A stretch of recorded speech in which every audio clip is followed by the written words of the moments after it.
ሺሻ ቤት ገብቼ ሺሻ ቆሰቁስ ነበር፣ አጨሳለሁ። ሴጣኑ ወራዳ ነው የሚያደርገው ሰዎችን። የአካል ጉዳት እንዴት መጣ? ጠላት የተጠቀመው ጓደኞቼ ነው። ለመቃም በሚሄድበት ጊዜ እዚህ ጋር ነው የሚያመኝ። አንተና ቤተሰቦች ለይሄኛው ስሜት እንዴት ነበር? እንዴት ተቋቋማችሁት? ሆስፒታል ገባሁ። ሰርጀሪ ሰራኝ። እዚህ ጋርና እዚህ ጋር የነጋ ደም ወጣ ተባለ። ጌታ እኮ አንዳንድ ጊዜ እላችንን እኮ ነው የሚያስጨርሰን። የእውነት እግዚአብሔር ሰርቶን ቆንጆ አድርጎ ካወጣን ምን እንፈልጋለን?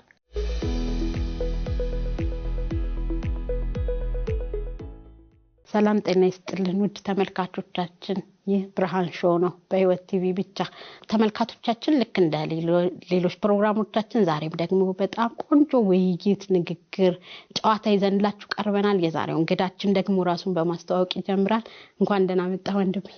እንኳን ደህና ቆየሽ። እስቲ ስለራስህ ማነህ? ምንድነው? ለተመልካቾቻችን ራስህን አስተዋውቅ። ዳዊት መኮንን እባላለሁ። የምኖረው አዲስ አበባ ነው። የማገለግለው አሴምብሊ ኦፍ ጋድ ጉባኤ እግዚአብሔር ቤተክርስቲያን ነው። ዳዊት የጌታ ኢየሱስ ይባርክ። ጥሪያችንን አክብረህ ስለመጣ በጣም ደስ ብሎናል። ዳዊት ትንሽ ስለራስህ እንድናቅ፣ የተወለድክ እንዴት ነው ያስተዳደገ ሁኔታ ባጭሩ? እሺ ብሬ አመሰግናለሁ። እኔም ስለጋበዛችሁኝ በዚህ ስፍራ እንድገኝ ስላደረጋችሁ እግዚአብሔር ይባርካችሁ። ተወልጄ ያደግኩት ሸዋሮቢት ሰሜን ሸዋ አካባቢ ሸዋሮቢት የምትባል ከተማ ላይ ነው ተወልጄ ያደግኩት። ከዛ በኋላ ደግሞ ያው ወደ አዲስ አበባ መጥቼ አዲስ አበባ እየኖርኩ ነው ያለሁት አሁን። አዎ፣ እዛ የተወሰነ ተማርክ ወይስ እዛ ጨርሰህ መጣህ? ከዚህ ነው የጨረስከው? የኤሌመንተሪ ትምህርትና የሃይ ስኩል ትምህርት እዛ ነው የጨረስኩት። የኮሌጅ ትምህርት ደግሞ እዚሁ አዲስ አበባ ነው። እግዚአብሔር ይመስገን። እስቲ ስላንተ ልናቅ የሚገባን ትንሽ ስለ ህይወትህ አጫውተን። በተለይም የነበርኩባቸው ያለፍኩባቸውን ህይወቶች ትንሽ ለሚቀጥሉት ትንሽ እንዲረዳ። ኦኬ፣ ያው እንደነገርኩሽ በሸዋሮቢት ከተማ ላይ ተወልጄ ያደግኩኝ። እዛ የኤሌመንተሪና የሃይ ስኩል ትምህርት ቤት እዛ ነው የተማርኩት። በኋላ ላይ ደግሞ የኮሌጅ ትምህርት አዲስ አበባ ዚኩዊንስ ኮሌጅ በህግ በእርግጥ ቆየት ብሏል። ለ3 አመት ያህል ተምሬያለሁ። ከዛ በኋላ ያው ከበድ ያለ ላይፍ ነው ያሳለፍኩት። ምክንያቱም የሱስ ህይወት ውስጥ የነበርኩበት ጊዜ ነው የነበረው። በኋላ እንግዲህ ካነሳ ነው እናወራለን። በሱስ ህይወት ውስጥ በጣም አዲክትድ ነበርኩ፣ በጫት፣ በሲጋራ፣ በሺሻ። በዛ ሁኔታ ነው ያሳለፍኩት። በኋላ ላይ ግን በእኛ አቆጣጠር 2005 አካባቢ ግንቦት ወር ላይ ጌታ ኢየሱስን አገኘው ማለት ነው። እሱን ካገኘው በኋላ ነው እንግዲህ ወደ ህይወት የመጣሁት። ደስ የሚል ህይወት ማለት ነው በክርስቶስ ኢየሱስ በማመን ያገኘሁት ያኔ። ስለዚህ ከዛ በፊት የነበረው ላይፍክን ግን ትንሽ እስቲ አውራን። አሁንም ያሉ ብዙ ወጣቶች ስለሚሰሙን ወደ ጌታ ከመምጣት በፊት የነበረውን ቻሌንጅ እና ከዛ በኋላ ከመጣህ በኋላ ደግሞ እንዴት የተረጋጋ ነገር ውስጥ እንዳለ ትንሽ ለወጣቶች እንዲሆን ብለን ነው። ያው ከዛ በፊት የነበረኝ ህይወት የሱስ ህይወት ነው። 2000 ዓመተ ምህረት ላይ ነው አክቹአሊ ወደ ሱስ መግባት የጀመርኩት። ያኔ ማለት 10ኛ ክፍል ሆኜ ማለት ነው። የማትሪክ ትምህርት የማትሪክ የምፈተንበት አመት የነበረበት ነው።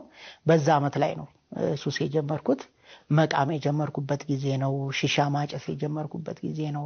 ያኔ ደግሞ በጣም ወጣት የሚባለው ወደ 17 18 አካባቢ የሆነው ጊዜ ስለሆነ በጣም በሱስ ህይወት ያልኩበት የተያዝኩበት ጊዜ ነበረ። ቀስ ቀስ እያለ ከዛ ነገር ውስጥ መውጣት አልቻልኩም። በኋላ ላይ አዲስ አበባም ስመጣ ደግሞ ያ የሱስ ህይወት ቀጥሏል ማለት እየጨመረን የመጣው። ወንድሜ ጋር ነበር የምማረው። እዛው ኮሌጅ አካባቢ ማቃቸው ልጆች ደግሞ መጡ። የባሰ ወደ ጫት፣ ሲጋራ፣ ሺሻ እነዚህ ነገሮች ውስጥ መግባት ጀመርኩኝ ማለት ነው። መጨረሻ ላይ ያው እንደምታውቅ ብዙ ጊዜ ከሰማሽ ያው ታውቂዋለሽና የሱስ ህይወት እየጨመረ የሚሄድ ነገር ነው። ማለትም በፊት አሁን በሳምንት በወር ምናምን ይቃም ከነበረ መጨረሻ ላይ በቀን እየሆነ ይመጣል ማለት ነው። እና እንደዛ ነው የሆንኩት በኋላ ላይ ኮሌጅ ላይ ሆኜ ማለት ነው። ሺሻ ማጨስ፣ መቃም እነዚህ እንደውም መጨረሻ ላይ ልመረቅ አካባቢ ስደርስ ከወንድሜ ጋርም ተጣልቼ ወጥቼ ነበር በዚሁ ጉዳይ ማለት ነው። የግድ ከቃምኩኝ አመሻለሁ፣ ጠጣለሁ የተለያዩ ነገሮችና ወንድሜ ደግሞ ያንን አይፈልግም። በዛ እንትን ውስጥ እንዳልፍ አይፈልግም። ስለዚህ በዛ ምክንያት ከቤት የወጣሁበት ሁኔታ ሁሉ ነበረ ማለት ነው። የሚገርምሽ ነገር ከቤት ወጥቼ ራሱ በጣም አዲስ አበባ ላይ ታዋቂ የሆነ መጨረሻ የሱሰኞች ሰፈር ነው ቼቼንያ የሚባል ማለት ነው። የመጠጥ የጫት የሲጋራ ሽሽ ብዙ ነገሮች ማለት ነው። እዛ ሰፈር ሁላ ሄጄ ሺሻ ቤት ሁላ ገብቼ ሺሻ እንትን ብዬ አውቃለሁ፣ ሰርቼ አውቃለሁ። ያው ያኔ ይሄ ነገር የግሬ ጉዳይ ከመከሰቱ በፊት ነው ያለውን ነገር እየነገርኩሽ ያለሁት። እና ያው እንደምታውቂው ሰይጣን ወራዳ ነው የሚያደርገው ሰዎችን። በዛ ህይወት ውስጥ ነው ያሳለፍኩት። ሺሻ ቤት ገብቼ ሺሻ ቆሰቁስ ነበር፣ እሳት አጨሳለሁ። አካባቢው ደግሞ በጣም ከባድ ነው። ኢቭን ቀን ላይ አይደለም ያለው ነገር፣ የሚሰራውም ነገር ያለው ሁሉም ነገር ሌሊት ነው፣ ሌሊት የሚደረግ ነውና በእንቅልፍ ማጣት እንቅልፍ አጥቼ የተንከራተትኩበት ጊዜ አለ። መንገድ ላይ ሁሉ እንቅልፍ ወክ ያረኩ የወሰደኝ ጊዜ አለ፣ መንገድ ላይ እየሄድኩኝ ማለት ነውና በዛ ሁሉ ግን በማልፍበት ጊዜ ሁሉ የእግዚአብሔር ጥበቃ ነበረ፣ የእግዚአብሔር ጥበቃ ነበረ በዛ ሁሉ ላይና መጨረሻ ላይ ነው እንግዲህ ከዛ ህይወት ከወጣሁ በኋላ ነው እንደገና ወደ ቤተሰቦቼ ወዳሉበት ቅድም እንዳልኩት ሰሜን ሸዋሮቢት ተመልሼ ከሄድኩኝ በኋላ እዛ ሆኜ ወንጌል የሚነግሩኝ ሰዎች ነበሩ። በፊት ሚሽነሪዎች ናቸው፣ ከደቡብ መጥተው ወደ ሰሜንኛ አካባቢ ወንጌል የሚመሰክሩ ሰዎች ነበሩ እና አረሳቸውም። በጣም ለኔ እስካሁን በቃ እረኞች ናቸው ነው የምለው። ማለት በጣም ይከታተሉኛል፣ ስለኔ በጣም ይጸልዩ ነበር። በኋላ ጌታንም ካገኘው በኋላ ማለት ነውና ቴብል ቴኒስ አጫውት ነበር እዛው እኛ ቤታችን አካባቢ እና ጫት እቅማለሁ እዛው አጫውታለሁ እዛው እየቃምኩ። በኋላ ላይ እነሱ ግን እየመጡ እየቃምኩ ነበር ወንጌል የሚነግሩኝ። እነሱ በነገሩኝ በጣም ተከታትለው ወንጌልን ከነገሩኝ በኋላ በአመቱ ነው ጌታ ኢየሱስን ያገኘሁት። እና ጌታን ከማግኘቴ በፊት የነበረው ህይወቴ ይሄ ነው። በጣም አዲክትድ ነበርኩ። ይሄ ጫቱ ሞር ደግሞ ሺሻ በጣም ከባድ ነበር የነበረው። ከዛ ለመውጣት በፍጹም እኔ አንዳንድ ጊዜ ሰዎች ምክር ጥሩ ነው፣ ሰዎችን መምከር፣ የተለያዩ እንትኖችን ይሄ ሳይንሳዊ የሆኑ ነገሮችን በመጠቀም ሰዎችን ከሱስ ነፃ ለማውጣት የሚደረገው ነገር ጥሩ ነው። ከምንም በላይ ግን የእግዚአብሔር ጸጋ ከዛ ሁኔታ ውስጥ ያወጣል። ማለት በቃ ሰዎችን ሁሉ የሚያድን የእግዚአብሔር ጸጋ ተገልጧል ይላል የእግዚአብሔር ቃል። ዓለማዊ ምኞትን ኃጢአተኝነትን ያስክዳል ነው የሚለው። እና ያ ጸጋ ነው ከዛ ሁኔታ ውስጥ ያወጣኝና ጌታን አገኘው። ከዛ ሁኔታ ውስጥ መውጣት ችያለሁ። በርግጥ ምናልባት ኔክስት የምትጠይቂ ሊሆን ይችላል፣ አይ ዶንት ኖ። ጌታንም ካገኘው በኋላ ግን ወደዛ ህይወት ውስጥ የተመለስኩበት እንትን አለ። ወደ 9 ወር 10 ወር ያህል ማለት ነው ተቸግረ ነበር ሙሉ ለሙሉ ለመተዋው። ምን መሰለሽ አንዳንድ ጊዜ የምናልፍበት ህይወት በጣም አሁን አንዳንዴ ጠላትም ደካማ ጎናችንን ያውቃል። ያው ብስለትም ከሌለ በመንፈሳዊ ህይወት የሚያየው ነገር አለ። በየትኛው በኩል ነው ላገኘው የምችለው የሚለውን ማለት ነውና ያኔ ያው መንፈሳዊ ህፃንነት አለ። አሁን እያደኩ ነው እያልኩ ለማለት ያህል ነው። ያው ክርስትና ሁሌ ማደግ ስለሆነ ማለት ነው። ግን በጣም እንጭጭ ሆነ ገና እና ያኔ ምንድነው የሆነው? ጌታን ካገኘው በኋላ እንትን ብያለሁ። እንደገና የተመለስኩበት ሁኔታ ነበር፣ በጓደኛ ማለት ነው። መጽሐፍ ክፉ ባልንጀርነት መልካሙን አመል ያጠፋል ይላል እና የተመለስኩበት ሁኔታ አለ። ምናልባት ኔክስት ምትይ አይ ግን ዝም ብዬ ስትናገር የሰማው ምንድነው ሪዝኑ ማለት ብዙ ወጣቶች ሲጠየቁ ወደ ጫት ወደ አሽሽ እነዚህ ነገሮች የሄድኩት ወይ በቤተሰቤ ነው ወይ በጓደኛዬ ነው ምናምን ብለው ሪዝን ያቀርባሉ። እንደው ያንተ ግን ምንድነው? አንዳንዱ ቸግሮኝ ነው በቃ ማረጋው አጥቼ ነው ምናምን ይላል። እኔ ያው ሲጀምረው ጀስት አለ አይደል የወጣትነት መቃም ምናምን የሚለው እንደዛ አይነት ነገር አለ። በርግጥ የጓደኛ ተጽዕኖ ያለ ነው፣ ብዙ ጊዜ አለ እንደሱ አይነት ነገር። ምትዩ ሰው ነው የሚወስነው። ሰፈር ላይ ነበሩ አንዳንድ ልጆችና ያው እነሱንም ሳይ መቃሙን ምናምን ሳይ ገብቼ ነው ወዛ እና አንዳንዴ ጀስት አሁን ለምሳሌ በዓላት ይኖራል አይደል? ለምሳሌ አዲስ ዓመት፣ ፋሲካ፣ የተለያዩ በዓላቶች ሲኖሩ ያንን እንትን በማለት የዛን ቀን መቃም፣ ከዛ በኋላ መጠጣት አለ። አንድ ቀን ልትሆን ትችላለች፣ ግን ደስ የሚል ስሜት ስላለው ያው በባህሪው አደንዛዥ እንትን ስለሆነ እየተደጋገመ ይሄዳል ማለት ነው ያ ነገር። በዛ ነው ያን ያህል ብዙ እንትን አለ። በጣም በጓደኛ መሳብ ሳይሆን ይሄ ወጣትነት አለ አይደል? እንደዛ ሁሉንም ለመሞከር የምታረጉት ጥረት አይነት። ጌታ ይባረክ። ግን ያ ሁሉ አልፏል። ግን ይሄ አካል ጉዳት እንዴት መጣ? ቀድሞም በዛ ህይወት እያለ ነው ወይስ ከዛ በኋላ ከወጣ በኋላ ነው ጉዳቱ? ምንድነው ሪዝንስ? ቅድም እንዳልኩሽ ያሳለፍኩበት ህይወት አለ። ልክ ከዛ ህይወት ውስጥ ጌታ ኢየሱስ ነፃ አወጣኝ፣ ዳንኩኝ። በእግዚአብሔር ጸጋ ከእግዚአብሔር ጋር ህብረት ማድረግ ጀመርኩኝ። ሰላም ሆነ ከእግዚአብሔር ጋር ማለት ነው። ያው ኢየሱስ ሰላም አይደለ? ሰላማችን ነው የሚለውና በኋላ ላይ የሆነው ነገር ምንድነው? ወደዛ ወደ ነበርኩበት የሚመልስ በጓደኞች አማካኝነት በፊት ማቃቸው ያው እንግዲህ ረጅም ጊዜ ስንቆይኮ ጓደኞች አሉ የምትተዋወቂያቸው። በዛ ሱስ ህይወት ውስጥ ትገቢ ጓደኞች አሉ። ከዛ ጌታ ደግሞ የሚያወጣሽ ከዛ ውስጥ ነው። ባይዘው ከዛ ውስጥ ነው። ከዛ ውስጥ ከወጣው በኋላ ግን ጠላት የተጠቀመው ጓደኞቼ ነው። ከጓደኞች መካከል አንዱ በጣም ማረሰው አንድ ልጅ ነበር። ጌታን ካገኘው በኋላ ወደዛ ነገር ውስጥ እንድገባ እንደገና እንድመለስ የሚያደርግ ነገር ነበር። ድኛለሁ፣ ህይወት አግኝቻለሁ። ነገር ግን ይሄ የአእምሮ መታደሱ የለም፣ ጌታን ማወቁ የለም። በክርስቶስ ኢየሱስ የሚገኘው የዘላለም ህይወት ግን በውስጥ ያለ የህይወት መንፈስ ግን አለ ውስጤና ወደዛ ነገር ውስጥ እንድንገባ የተለያየ መንገዶችን ይሞክር ነበር። ብዙ ቀን አልቻለም ነበር። ግን አንድ ቀን በሆነ አጋጣሚ ተሳክቶለታልና እንድንቀም አድርጎኛል። ጫት ወደዛች ተመለሰን አብረን እንድንቀም ሆን። ከዛ ቀስ ቀስ ይያለ ወደዛው ነገር መመለስ ሆነ። ግን ላይፍ እንደበፊቱ አይደለም ማለት ጌታን ካገኘሁት በኋላ እንደበፊቱ ሲምፕል አይደለም፣ ኮምፎርት የሚሰጥ አይደለም። እምልሽ ጌታን አግኝተን መቼም በኃጢአት እንኳን እንደሰት ገብቶሻል። በፍጹም ልንደሰት አንችልም። ሁሉ ጊዜ ውስጣችን እየተሰማን ነው፣ ህሊናችን እየወቀሰን የምንኖርበት ነው የሚሆነው። በፊት እንደምናደርገው አይደለም። ጌታን ከማግኘታችን በፊት ምንም ፍጥረታዊ ሰው ነን፣ የፈለግነውን እናደርጋለን፣ ምንም ይሰማን ነገር የለም። ኢየሱስን ካገኘነው በኋላ ግን አንድ የሚኖር አለ ከኛ ጋር፣ እሱ መንፈስ ቅዱስ ነው። ለዘላለም ከናንተ ጋር እንዲኖር አይደለም የሚለው፣ ከኛ ጋር መንፈስ ቅዱስ አለ፣ እግዚአብሔር ከኛ ጋር ይኖራልና እሱን እያለፍን ነው፣ ፈቃዱን እየተላለፍን ነው ያንን ነገር የምናደርገው። እና ደስተኛ አልነበርኩም ማለት ደስ እያለኝ አይደለምና፣ ግን ከዛ ሁኔታ ውስጥ ደግሞ መውጣት አልቻልኩም። በጣም የሚገርምሽ ነገር እግዚአብሔር በተለያየ መንገድ ይናገረኝ ነበር ከዛ ሁኔታ እንደወጣ፣ ከዛ ነገር እንደወጣ ማለት የሚናገረኝ ደግሞ ጀስት ለአገልግሎት እንደሚፈልገኝ። መቼም እግዚአብሔር ከምንም በላይ ህይወታችንን ነው የሚፈልገው። በዛ ውስጥ ህይወት ከሰጠን በኋላ ነው አይደል የጸጋ ስጦታን ሰጥቶን ሰዎች እንዲጠቀሙ እንድናገለግል የሚያደርገን። ያንን መጠቀም ፈለገ እግዚአብሔር። እንግዲህ በእኔ ውስጥ ሌሎች ያያችሁ ሰዎች አሉ ብዬ አምናለሁ እኔና ልሰማ ግን አልቻልኩም። ብዙ ጊዜ አልመለስም ነበር።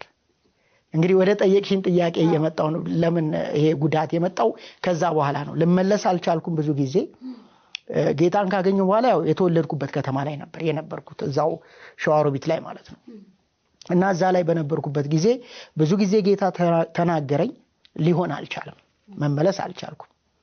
መጨረሻ ላይ የሚገርምሽ ነገር ለመቃም በሚሄድበት ጊዜ ከሰፈራችን ትንሽ ራቅ ይላል፣ ጫት ልገዛ ጓደኞቼን ለማግኘት በሚሄድበት ጊዜ ድንገት እየሄድኩኝ እዚህ ጋር ነው የሚያመኝ። እዚህ ጋር ድንገት ያመኛል። የመዛል የመድከም ነገር ነው፣ እንደዛ አይነት ነገር ነውና እየሄድኩኝ ያመኛል። መጨረሻ ላይ እግሬ ጋር ዚባት የሚባለው ይሄ ነው አይደል፣ እሱ ጋር መጥቶ በጣም የሆነ የመሸምቀቅ ነገር አለው። እስከዛ ድረስ ምንም እኔ ኖርማል አንዳንድ ያፕን ያደርጋል ትይዋል አይደል፣ ብርድ ሊሆን ይችላል ኦር እንደዛ የሆነ መጨረሻ ላይ ውስጥ እግሬ ላይ ነው የመጣው ህመሙ ማለት ነው። እንግዲህ ይሄ የሆነ አጠቃላይ ህመሙ በጀመረኝና እግሬ በተቆረጠበት ውስጥ 2 ወር ያህል ቢሆን ነው ያለው። በጣም የሚገርም ነው። እና እግሬን እንትን እያለ ይመጣ ማለት ነው። ውስጥ እግሬን በጣም እያቃጠለ ይመጣ። በጣም ነው ህመሙ፣ በቃላት ልገልጽልሽ አልችልም።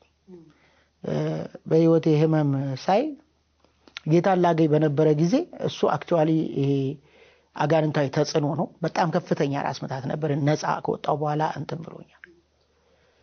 ይሄኛው ደግሞ ሁለተኛው በጣም ነው የሚያመው፣ ከፍተኛ ህመምና አልቻልኩም። በጣም ነበር የተሰቃየሁት። በጣም ነበር የሚያቃጥለኝ። ከዛ እነ ፋዘር ደግሞ ወደ አዲስ አበባ መጥቶ ነበር። አባቴም ጥሮታ ስለወጣ ፋሚሊ ሁላችንም በሚባል ደረጃ እኔ ብቻ ነኝ እዛ እና ታናሽ ወንድሜ እዚህ መጥተዋል አዲስ አበባና እነሱም ሰሙ። ወደ አዲስ አበባ ነው የመጣሁት።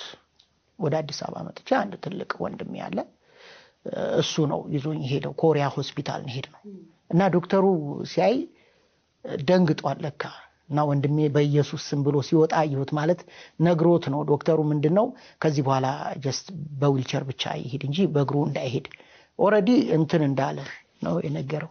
እግሬ ተስፋ እንደሌለው አይነት ለካ የእግሮቼ ጣቶች እንትን ማለት ጀምረዋል። ይሄ ወደ አረንጓዴ ከለር መወየብ ነው የሚባለው እንደዛ አይነት ነገር ሆነዋል ለካ ደም ስላጣ ማለት ነው። እና ምን ሆነ ነው ለምንድን ነው በኢየሱስ ስም ያልከው ስለ አይ ሰላም ነው ችግር የለም ማለት እሱም አገልጋይ ነው ኖርማሊ። እና ደንግጧል። በዊልቸር ሆንኩኝ።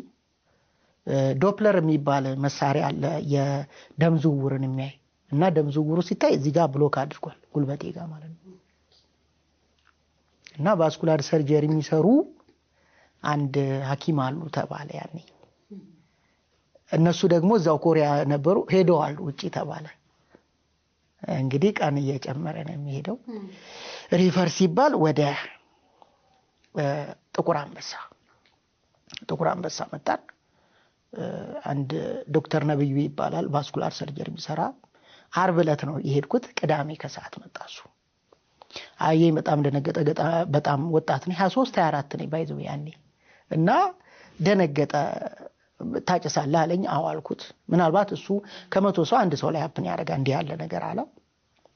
በኋላ ላይ እሱ ሆነ። መጨረሻ ላይ በጣም አዝኖ ብዙም ተስፋ የለውም እንደው ከሌላ ቦታ ላይ ስራ አግኝቼ አድርጌ የሚል ነገር አመጣ። በዛ ሁሉ ግን እግዚአብሔር አለ ብዬ ነው የማስበው። ብሬ የምነግርሽ ነገር እግዚአብሔር አለ። በቃ በእግዚአብሔር ቁጥጥር ውስጥ ነበርኩኝ እግሬን ከታመምኩበት ጊዜ ጀምሮ። እርግጠኛ ሆኜ ነው ይሄንን የምነግርሽ። በኋላ የተፈጠረው ነገር ለዚህ ማረጋገጫ ስለሆነ ማለት ነው። እግዚአብሔር አለ በዛ ሁሉ ውስጥ። እና በጣም የሚገርምሽ ነገር ሆስፒታል ገባሁ። ሰርጀሪ ሰራኝ። እዚህ ጋርና እዚህ ጋር የረጋ ደም ወጣ ተባለ። ኦሬዲ ግን እግሬ ዴድ እያደረገ ነው። ኦሬዲ እየሞተ ነው በቃ። መጨረሻ ላይ ያው ሆስፒታል ገብቼ ብዙ አልቆየም።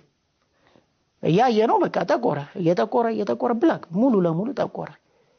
ከዛ በኋላ ኦሬዲ እንትን እንዳለ ምንም ተስፋ እንደሌለው ነግረውኝ ነው እንዲቆረጥ የሆነው።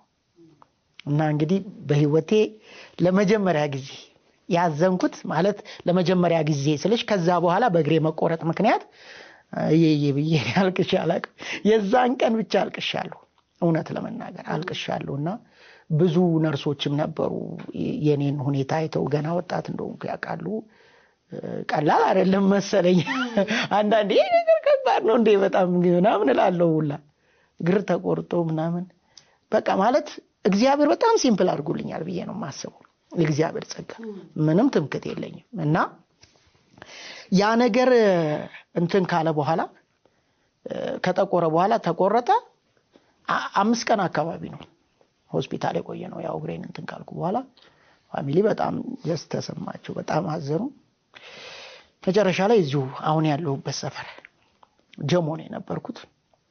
ያው ሱሱም ሁሉም ነገር ባንዴ ነው የቆመው። ባይዘው ያኔ ከቆመ በኋላ ቆመ ጌታ በቃ ከለከለው ማለት ነው። እና ጸጋ በዛ። ባይዘው የእግዚአብሔር ጸጋ በጣም ብዙ ነው ማለት የሚያልቅ አይደለም። የእግዚአብሔር የጸጋ ማጀቱ ብዙ ነው። በቃ አውጥቶ የማያልቅ ነው። መጽሐፍ በምህረቱ እንኳን ባለጸጋ አይደለም የሚለው በቃ ባለጸጋ አምላክ ነው። ምንም የሚጎድለው ነገር የለም። የፈለገ ነገር ቢሆን በጎዶሎ ላይ ሙላት ማድረግ የሚችል አምላክ ነው የኛ አምላክ ማለት ነው። ጸጋ በጣም ነው የበዛልኝ። እና እዛ ቤት መጣሁ። መጨረሻ ላይ በቃ የባህሪ ችግሩም ነበረ፣ አስቸግር ነበር። እንደዛም ሆኜ በተለይ አንድ መድኃኒት ነበረች ትራማዶል የምትባል። አሁንም አንዳንድ ወጣቶች እሰማለሁ በጣም ይጠቀማል። በብዙ ነው እነሱ የሚጠቀሙት፣ ግን በጣም አደንዛዥ ነው እና ጥሩ አይደለም አጠቃላይ ለጤንነትም። ያው ዶክተሮች ብዙ ነገር ስለሚናገሩ እኔ እንትን እንዳላበላሽ የባሰው ግን እኔ በግሌ ግን መተው አልቻልኩም ነበር። እማረሰው አንድ ቀን እንደ ሐሺሽ ነው። ከሱ የባሰም አለ ፔቲዲን የሚባል ሆስፒታል ሆኜ የሚሰጠኝ እና ስጡኝ እያልኩ በጣም ጮህ ነበር። እሱን ራሱ በጣም እንትን ስለሚል ማለት ነው። እንድትረሳው ነው ህመሙን እንዲያቆምልህ ነው? ለምንድን ነበር የምትፈልገው? ክለር ነው እንትን ነው። አዎ ህመሙ እንትን ነው ከባድ ነው ተብሎ ስለሚታሰብ በጣም ነበር ህመሙ። ቀላል አልነበረም። ሆስፒታል ላይ በጣም ነበር እንትን የምለውና መጨረሻ ላይ እንግዲህ እሱ አስቸግሮኝ ነበር።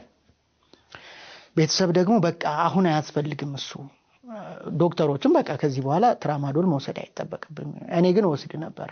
ሱስ ሆኖብኝ ነበር።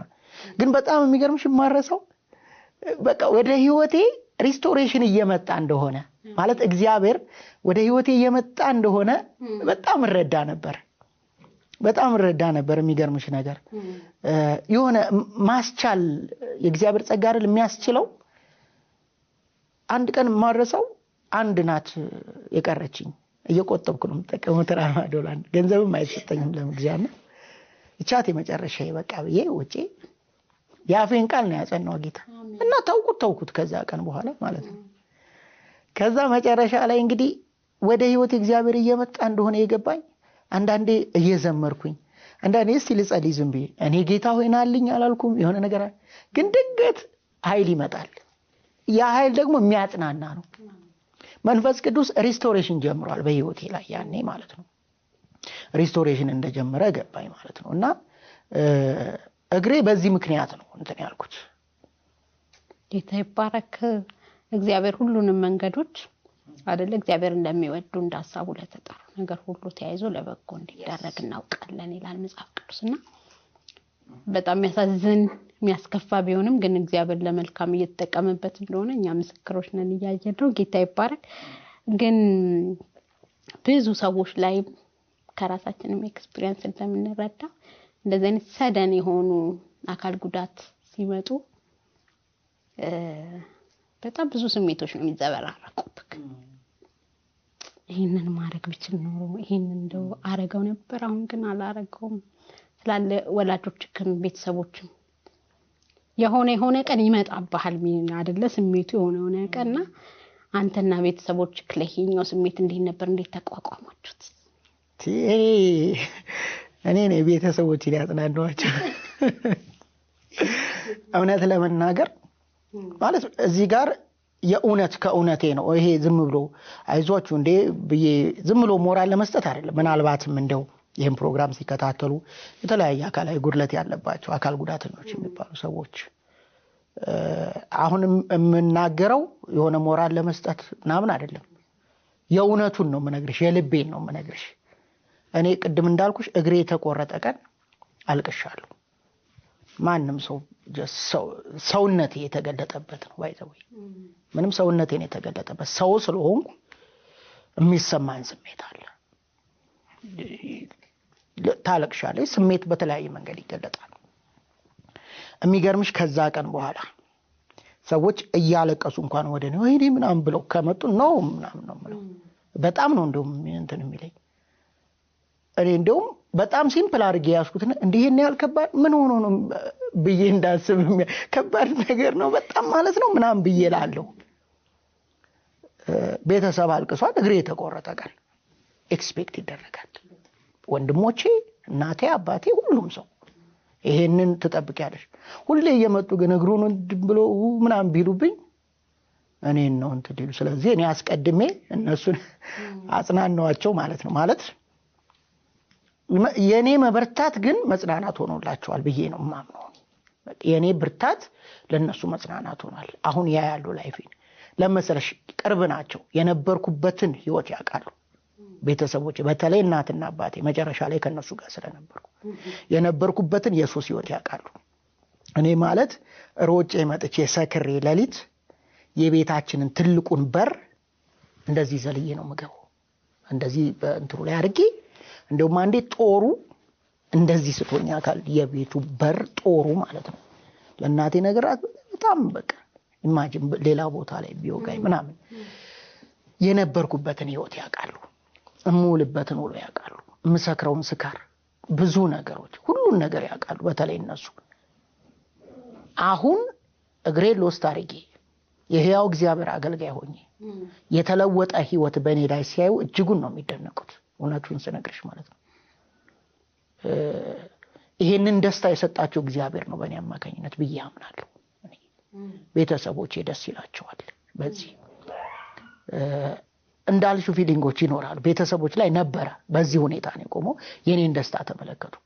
እኔ ጋርም ሳይኖር ቀርቶ አይደለም። የመጀመሪያው ቀን ራሱ እግሬ በጠቆረ ሰዓት በጣም ዴቭ እግርህ እኮ እንደዚህ ሆኗል ምናምን ብሎ ወንድሜ ቀስ አድርጎ ለመናገር ምናምን የመሞከር ነገር ነበረ የመጀመሪያው ጊዜ። አዎ እንደዛ ሲሆን እግሬንም አልቆረጣትም እንዴ ምናምን ብዬ ገብቶሻል።